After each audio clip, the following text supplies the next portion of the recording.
Hola a todos. Este es el canal de la enciclopedia. El libro que interpretaremos en este episodio es Prisioneros de nuestros pensamientos. No se deje engañar por la palabra pensar en el título del libro. Este libro habla principalmente de cuestiones emocionales, es decir, de cómo encontrar el sentido de la vida. Déjame explicarte de antemano, si sientes que no tienes motivación recientemente, que nada de lo que haces es interesante, o si algunas personas a tu alrededor sienten que recientemente han caído en el agotamiento profesional o en el agotamiento de la mediana edad, entonces te recomiendo que escuches a este libro o compártelo con amigos que lo necesiten. Ahora entramos oficialmente en el libro. Cuando se menciona la palabra sentido de la vida, muchas personas pueden tener la sensación de que este asunto es demasiado serio, demasiado grande y parece un poco lejano de nuestra vida diaria. Sí, la mayoría de las personas en realidad no tienen esta pregunta en mente, pero creo que hay al menos 3 situaciones en las que puedes tener una necesidad particularmente fuerte de significado. La primera es cuando te sientes desmotivado. ¿Qué debes hacer si te sientes desmotivado? Esto nos lleva al primer uso del significado. El significado es un motor.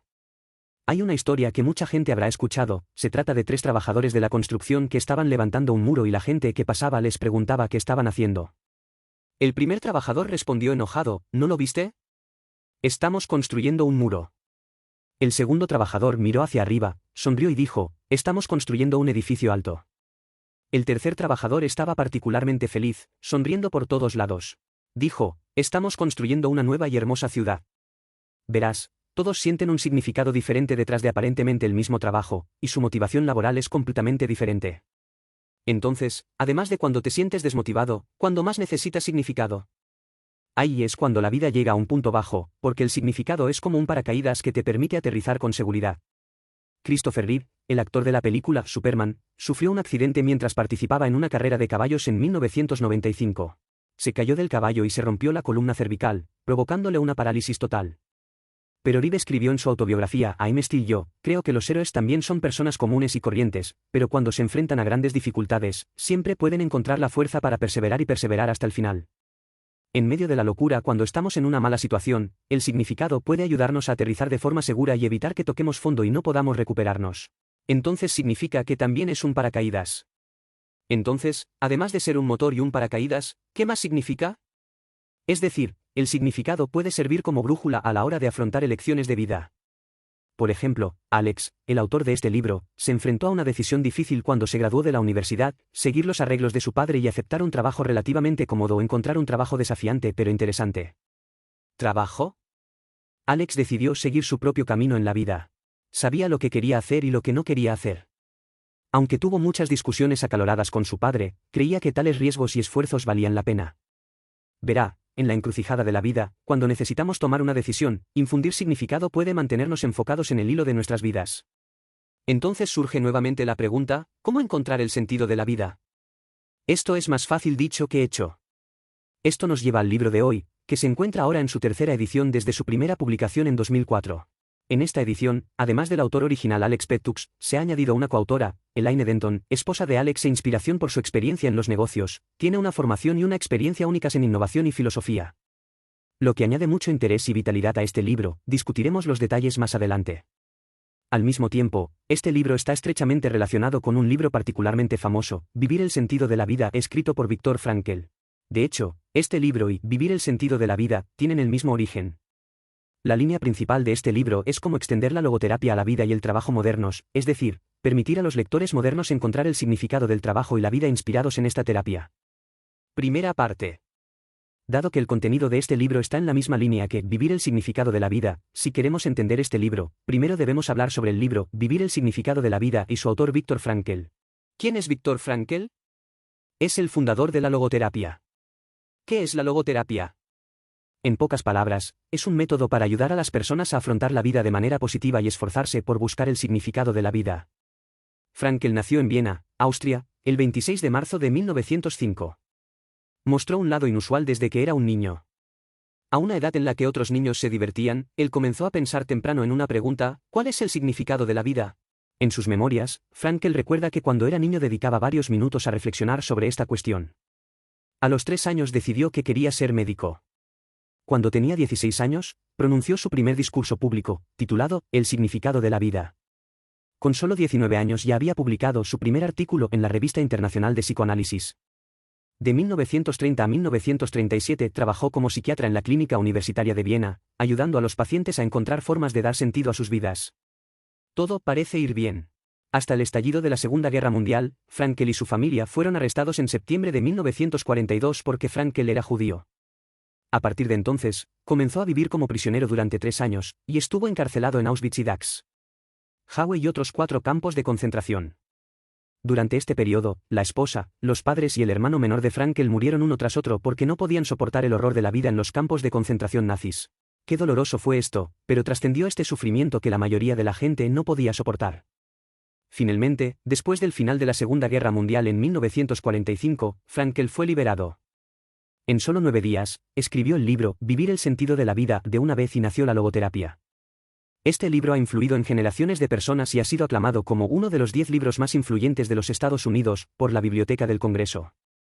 Acabo de presentarles el libro Vivir el sentido de la vida y su autor Frankl. Ahora volvemos a centrarnos en el libro del que vamos a hablar en este episodio.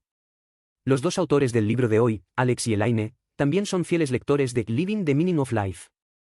A lo largo de sus vidas, en muchos momentos críticos en algunos momentos del libro, intentaba utilizar las ideas de Frankl para enfrentar los desafíos de la vida y el trabajo. Se puede decir que era un practicante absoluto de la logoterapia. No solo eso, sino que también llevaron a cabo una investigación en profundidad sobre la teoría de Frankl de manera sistemática y exhaustiva. En 1996, Alex visitó la casa de Frankl y propuso escribir una continuación del libro basado en la teoría de Vivir el sentido de la vida, con la esperanza de aplicar todos los métodos propuestos por Frankl a la vida y al lugar de trabajo medio. Frankl estaba muy feliz después de escuchar esto. Se apoyó en la mesa, lo agarró del brazo y dijo, Alex, todo lo que tienes que hacer es escribir el libro. Esta frase conmovió profundamente a Alex, así que quisimos.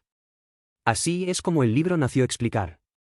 Este libro resume las enseñanzas teóricas de Frankl en 7 principios básicos para guiar nuestra vida y trabajo y ayudarnos a encontrar el significado de la vida. Hablando de eso, es posible que todavía sientas que el significado de la palabra está un poco vacío, pero si escuchas estos 7 principios, descubrirás que este método es realmente muy efectivo. Los 7 principios pueden parecer muchos, pero de hecho los 7 métodos tienen conexiones lógicas muy estrechas, por lo que sugiero que no es necesario recordar los números específicos. Sigamos estos 7 métodos paso a paso. En realidad, tiene una línea principal, que va desde cómo encontrar el sentido de la vida hasta cómo recuperar el sentido de la vida después de encontrar dificultades y reveses. Primero, hablemos de cómo encontrar el significado de tu vida. Como dijimos antes, el significado es una experiencia subjetiva, es decir, no se genera mediante el pensamiento lógico o la planificación del diseño de antemano. Por ejemplo, lo que quiero hacer es el significado de mi vida. El significado de este diseño puede no ser real y es posible que no se realice. Más bien, el significado se experimenta en la vida real. En otras palabras, el significado no se diseña, sino que se colisiona en la vida real. Por tanto, el primer paso para descubrir el significado es chocar constantemente con la vida, y luego registrar los verdaderos sentimientos generados en esos momentos de colisión. Recuerde, la clave para registrar no son los datos, y mucho menos las conductas específicas, la clave es registrar los sentimientos primero, es decir, durante todo el proceso de conducta, en qué momento se sintió mejor o peor, y registrar los peores sentimientos. Registra los puntos buenos o peores y luego piensa por qué estos momentos te traen esos sentimientos y qué se refleja detrás de ellos. ¿Qué pasó en ese momento y qué sentiste? En otras palabras, no mires el punto final de este comportamiento, tienes que encontrar su significado a partir del proceso y de tu propia experiencia. Por ejemplo, el mismo grupo de personas está haciendo senderismo y algunas personas sienten que lo más bonito es ver a estos amigos escaladores al pie de la montaña, ese momento se siente mejor, entonces quizás hacer amigos es lo que significa el montañismo para ellos. También hay montañeros que sienten que el mejor momento es cuando van marcando el camino y finalmente llegan a la cima de la montaña dejando atrás a los demás, él siente que esa es la mejor sensación, por eso el montañismo es lo máximo para él. Es ganar. Hay personas que sienten el momento más hermoso cuando están escalando montañas. Cuando están a mitad de camino de la montaña, miran la ciudad a lo lejos y el paisaje. Ese sentimiento es el más hermoso. Para ellos, el significado de escalar montañas es acércate a la naturaleza. Como ves, es el mismo acto de escalar una montaña, pero el significado que siente cada persona es diferente. Desde esta perspectiva, el significado es realmente muy práctico. No puede surgir de la nada como un sueño. Debe usarse para tener una colisión real con el mundo y una conexión real con otras personas en la vida real. Al resolver el problema, lo real surgen problemas en el proceso. Después de encontrar el significado, lo siguiente es obvio, debes centrarte en la línea principal de tu vida, todo el mundo entiende este significado, por lo que no diremos más aquí. El contenido mencionado anteriormente en realidad corresponde a los dos principios del libro de descubrir el significado de los momentos de la vida y lograr metas significativas. La segunda parte de lo que acabamos de hablar es de cómo encontrar significado. En este punto, hemos planteado otra pregunta, es decir, incluso si siento el significado de mi vida, incluso si encuentro mi meta, cuando la encuentro en el proceso de realización. ¿Y qué debes hacer cuando te encuentras con dificultades y contratiempos, especialmente cuando quieres rendirte? Verá, muchas personas realmente se encuentran con este problema, que es recuperar el significado. ¿Qué deberían hacer? Por ejemplo, un amante que ha estado con nosotros durante muchos años rompe, una persona que ha hecho un buen trabajo es despedida de la empresa, o el libro de proyecto que escribió es rechazado por su superior. Problemas similares pueden ser inevitables en muchos la vida de las personas, entonces, ¿qué debemos hacer? ¿Cómo hacerlo? Aunque todo el mundo sabe que hay que buscar lo mejor, la mayoría de la gente seguramente se quejará. Entonces, cuando estas cosas malas suceden con frecuencia, con el tiempo es posible que habitualmente tratemos nuestras vidas y nuestro trabajo con una actitud negativa, cayendo en un estado de victimización e impotencia e incapaces de liberarnos. Pero el autor nos recuerda que siempre tenemos la libertad de elegir una actitud, ya sea negativa o positiva. Solo nosotros mismos podemos asumir la responsabilidad de elegir nuestras actitudes, no podemos traspasar esta responsabilidad a otros. A primera vista, esta frase parece bastante inspiradora, de hecho, este libro nos proporciona muchos métodos. El primer método es muy práctico y se llama 10 ejercicios para obtener resultados positivos. Primero, identifique una situación de vida o trabajo que sea muy estresante, emocionalmente negativa o muy desafiante, y escriba los resultados positivos que este estado puede traerle o le ha traído. Por supuesto, el libro dice que son los 10 primeros resultados positivos, pero en realidad este número no es el más importante, la clave es que hay que encontrar el lado positivo y anotar tantos como se te ocurran. Tomemos un escenario que muchos jóvenes pueden haber experimentado, el desamor. Verás, desenamorarse parece bastante triste, pero si lo piensas detenidamente, ¿puede traer al menos un pequeño resultado positivo? En primer lugar, descubrirá que la vida de muchas personas se ha vuelto más regular después de que ya no necesita mantenerse en contacto. En segundo lugar, la relación con los miembros de la familia se vuelve más estrecha. En tercer lugar, es posible que de repente tenga una gran familia. Utilice el tiempo para hacer cosas que siempre has querido hacer pero no tuviste tiempo para hacer. Por supuesto que hay otras cosas. Algunas personas pueden comenzar a reflexionar sobre su desempeño en esta relación y descubrir que también hacen muchas cosas que no son muy maduras. Finalmente habrá personas que se vuelvan más estables emocionalmente y maduras después de pasar por estas cosas. Verás, desenamorarse es algo triste, pero si lo piensas bien, hay algunas consecuencias positivas, ¿verdad? El segundo método es reírse de uno mismo, para decirlo sin rodeos, es reírse de uno mismo. Este método puede parecer un poco aleatorio, pero de hecho, desde un punto de vista psicológico, la autodesprecio es una buena manera de mirarte a ti mismo desde la perspectiva de un tercero. Este es el principio de mirarte a ti mismo desde la distancia mencionado en el libro. Por ejemplo, una vez un reality show realizó un experimento muy interesante, que consistía en pedir a las celebridades que recitaran chistes que insultaran y hablaran mal de sí mismos. Verás que no todos se enojan después de leerlo, sino que se reirán y se sentirán muy aliviados. Verás, desde esta perspectiva, el autodesprecio por un lado nos dice, no hay necesidad de tomarnos a nosotros mismos demasiado en serio, y por otro lado también les dice a los demás, no me importan esas pequeñas cosas, lo cual no solo libera emociones sino que también tranquiliza el ambiente. El tercer método es el método de la intención contradictoria, que en pocas palabras consiste en hacer lo contrario. A veces, las acciones o la mentalidad de una persona en realidad no dependen de su estado en ese momento, sino de la tendencia de toda su persona. En otras palabras, no importa en qué situación te encuentres, debes crear una tendencia positiva para ti. Cuando te encuentras con dificultades, lo cual es un dilema en sí mismo, ¿cómo creas esta tendencia ascendente? Es muy simple. Te enfrentas a tu miedo más profundo. Para decirlo sin rodeos, significa asumir que esto es un paso peor, un poco peor de lo que es ahora. ¿Qué más puedes hacer? Así es, primero piensa en el peor de los casos. Después de pensar en el peor de los casos, descubrirás que en este momento he completado el experimento mental y ya he experimentado cómo es el punto más bajo. No importa nada, eso que pasa me puede empeorar, cualquier cosa que pase en este momento tiene que hacerme mejor. Por lo tanto, cualquier cambio que una persona sienta en este estado debe ser una fuerza ascendente. Sí, de esta manera creas una ligera tendencia ascendente para ti mismo. Entonces, con este método, supongo que muchas personas pueden tener un pequeño cálculo en mente, pero ¿realmente funciona? El autor realizó muchas inspecciones y experimentos reales y descubrió que este método funciona. Por ejemplo, Frankel tuvo un paciente, un contable, que durante un tiempo estuvo tan desesperado que casi se suicidó. ¿Por qué? Debido a que ha estado sufriendo el espasmo del escritor durante muchos años, lo que significa que cada vez que toma un bolígrafo para escribir, su mano sentirá un dolor y un espasmo extremadamente dolorosos. A medida que su condición empeoraba, sintió que podría estar a punto de perder su trabajo. Probó muchos métodos sin éxito, desesperado, pensó en pedirle ayuda a Frankel. Frankel le sugirió que hiciera lo contrario. En otras palabras, no debes considerarte un contable que necesita escribir como antes, sino un artista de graffiti, lo que significa dibujar deliberadamente algunas pinturas muy abstractas y muy descuidadas. Verás, para una persona que escribe frecuentemente, que se imagine que ya no sabe escribir, pero es un grafitero muy aficionado y muy malo, para él esta situación ya es muy mala y no puede ser peor. Como resultado, después de que esta persona pensara de esta manera, fue sorprendente que pudiera escribir palabras relativamente claras. ¿Por qué está pasando esto? De hecho es porque cuando esta persona se imagina que es un grafitero ya se ha puesto en la peor situación que no puede ser peor. En este momento, cuando vuelve a coger el bolígrafo, no importa lo que escriba, lo que en realidad siente es que estoy progresando, porque antes era un mal garabateador, así que ahora, mientras escriba mejor que antes, soy progresando. Siento un poco de progreso y entonces tendré más confianza para superar estos problemas y ser cada vez mejor. De hecho, para decirlo sin rodeos, el llamado método de la intención contradictoria consiste en utilizar el miedo exagerado para superar el miedo, tal como dijo el autor de este libro, el miedo en sí es el padre de los hechos que causan el miedo. Además, por cierto, me gustaría contarles una cosa muy interesante, es decir, el método de intención contradictoria también se puede utilizar para tratar el insomnio. El miedo al insomnio o la concentración excesiva en conciliar el sueño pueden hacer que sea más difícil conciliar el sueño. La forma más sencilla de superar este miedo es dejar de intentar conciliar el sueño y en su lugar intentar hacer lo contrario, que es acostarse lo más tarde posible.